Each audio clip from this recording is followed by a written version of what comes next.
It's Sarah, and welcome to my crochet channel. Today's video, I'm going to show you how to make this little keychain bag. It measures about 3.5 inches wide and about 2.5 inches long, so it's not very big, but it's the perfect size for maybe carrying a thumb drive, some quarters for that grocery store where you need a quarter to get a cart, your favorite chapstick, or maybe your key fob. This one happens to be a flashlight. It closes with a nice little button, and there really is a lot of room in there. It fits a standard business card or ID card, and it's also a great thing to maybe add to your child's backpack. Make one in their favorite color and put their identification inside this bag. So it has lots of fun uses. You can find this free crochet pattern on my blog, and the link is down in the notes underneath this video. To make one of these little keychains, you're going to need a medium weight number 4 yarn. I really prefer the peaches and cream or cotton that's similar to this for the bag, but you can use any worsted weight or medium weight yarn that you have on hand. It takes about 1/2 ounce. And I'm using this pink one. It's a pink variegated for my demonstration.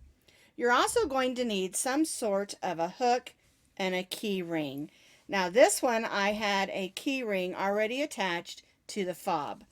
This one, I have this S on hand, and I really like it. It's going to go good with this, and I'll be able to keep this in my purse. You can purchase these little hooks or key rings at any of your local craft stores like Hobby Lobby or Michael's or Joann's, and you can also find them over in your craft departments at Walmart and similar stores. We're going to be stitching today with our H hook, and the H hook is a 5.0 millimeter crochet hook. You'll need a needle for weaving in your ends, and you'll also need a pair of scissors. The last thing you're going to need is some sort of decorative button, and I'm just going to use this little white one on mine. You can see I used a heart button on this one, and it needs to be about 1 inch. It can be a little smaller or a little bigger, but it needs to be about 1 inch size button. We're going to begin with our slip knot, and then we're going to chain 9 chains.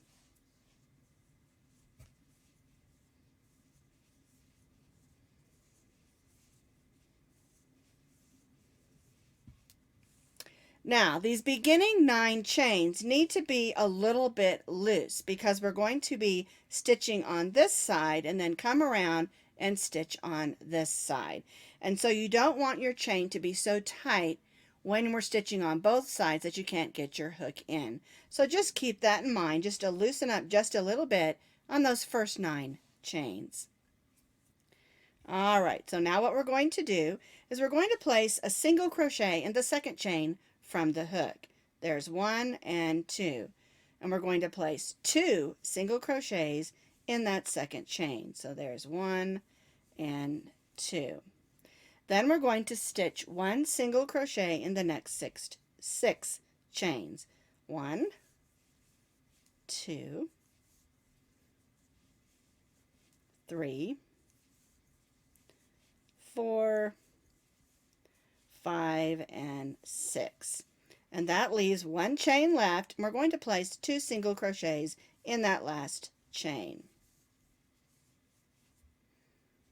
So we have 10 single crochets because we put 2 in the second one. We stitch 6, and then we have 2. Now we're going to turn our work, and we're going to be stitching down the chains on the opposite or other side of our chain. And this is going to form the bottom of our bag. So we'll go right in that first chain and stitch 2 single crochets, 1 and 2. Then we'll stitch 1 in the next 6,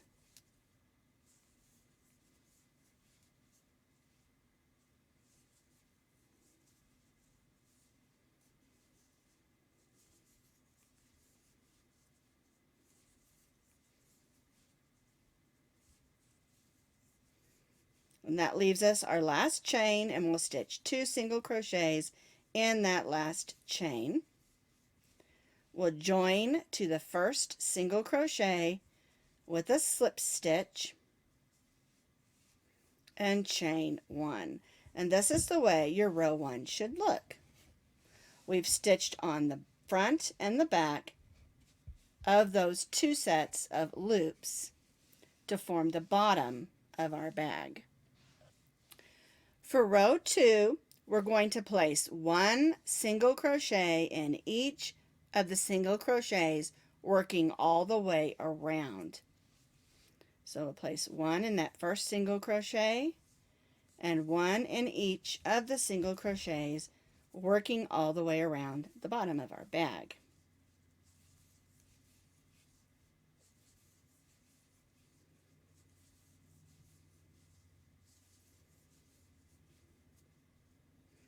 Tail out of my way there. There we go.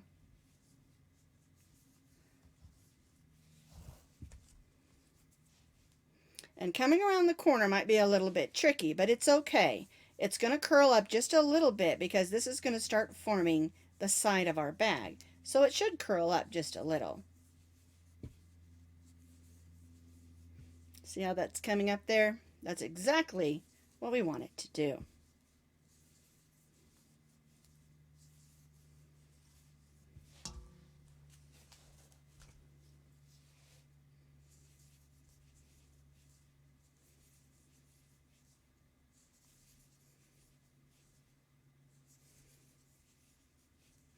All right, now you want to have 20 single crochets working from here all the way around here.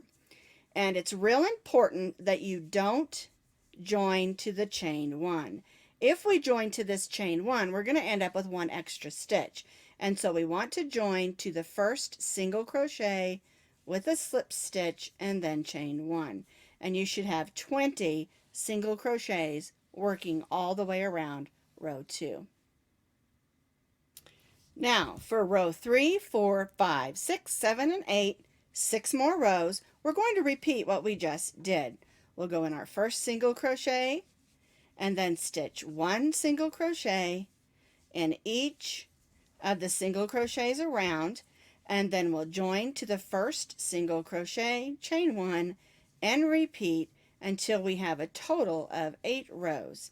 So we're going to be stitching 6 more rows of what we just did on row 2. And that will get us up through row 8.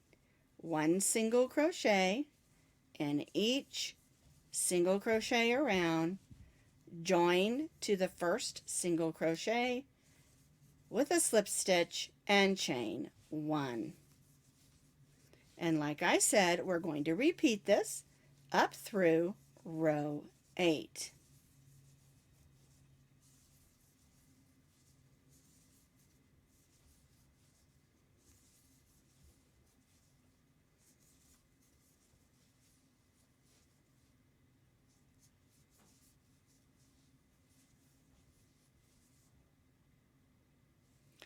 I've completed those 8 rows of single crochet, join, and chain 1.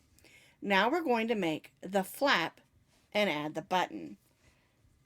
So what we're going to do is we're going to single crochet in the next 10 single crochets.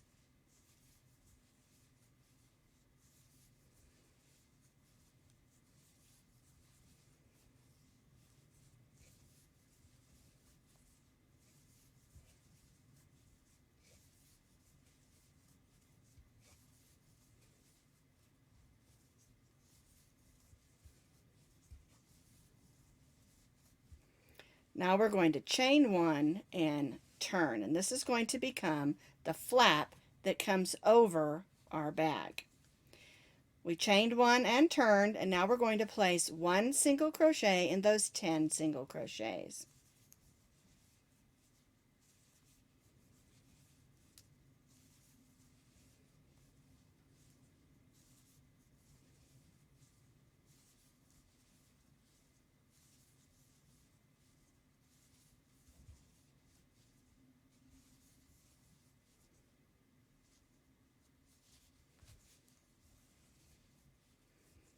chain 1 and turn again, and then we'll repeat that. 1 single crochet in the 10 single crochets.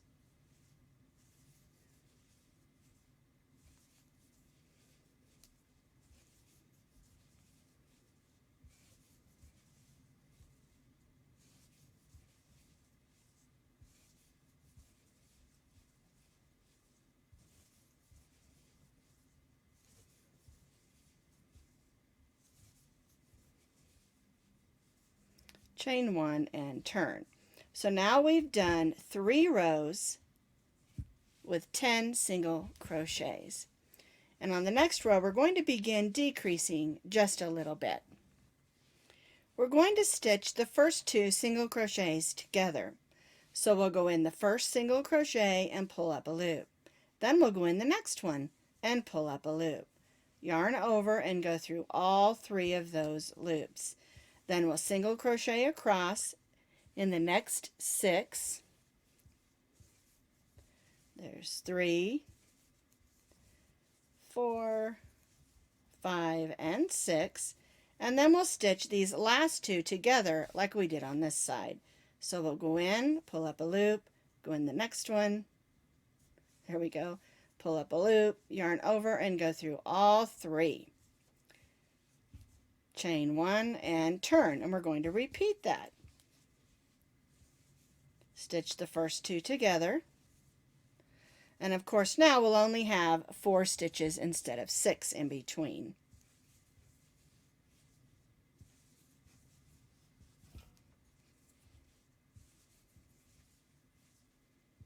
And then we'll stitch the last 2 together.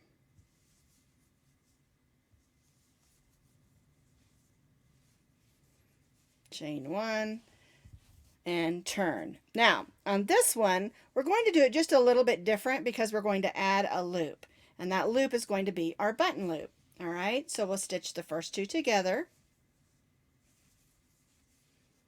we'll single crochet in the next, and then we'll chain 4. Then we'll single crochet in the next, and then we'll stitch the last 2 together, 1 and 2.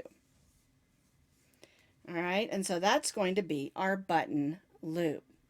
Now we're going to cut our yarn and tie this off. And I like to go ahead at this point and weave this in because we're going to be coming back and adding a single crochet trim going the other direction, and that'll just give us one more that we have to weave in. Alright, so I've threaded my end of my tail onto my needle, and I'm just going to go ahead and weave it in. That way when I come back and do my single crochet trim, it's not in the way. Now we're going to stitch around the flap and then add the handle. And so what we're going to do, we want the trim to be on the outside of the bag. So we're going to turn our bag over. We're going to join to the single crochet right before where the flap starts. So we'll join our yarn in and leave yourself a little bit of a tail because you're going to need to weave that in later. And now we're just going to evenly crochet up the side of the bag. There really isn't a set number of stitches. You just want to make sure that it looks nice and neat and close together.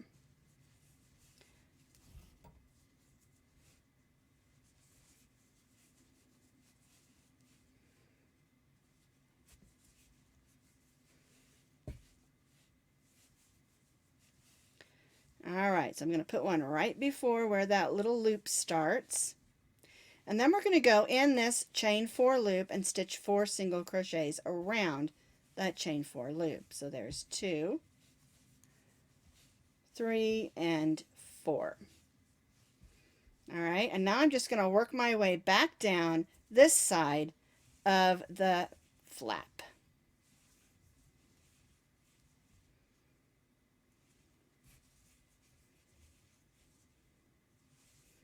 And again, there isn't a certain number of stitches that you need to have. It just needs to look nice and neat. So I stitched all the way back down the other side of my flap. And now I'm going to join to the first single crochet with a slip stitch. Do not cut your yarn. This is where we're going to make the handle. And what we're going to do is just go ahead and chain 18 chains.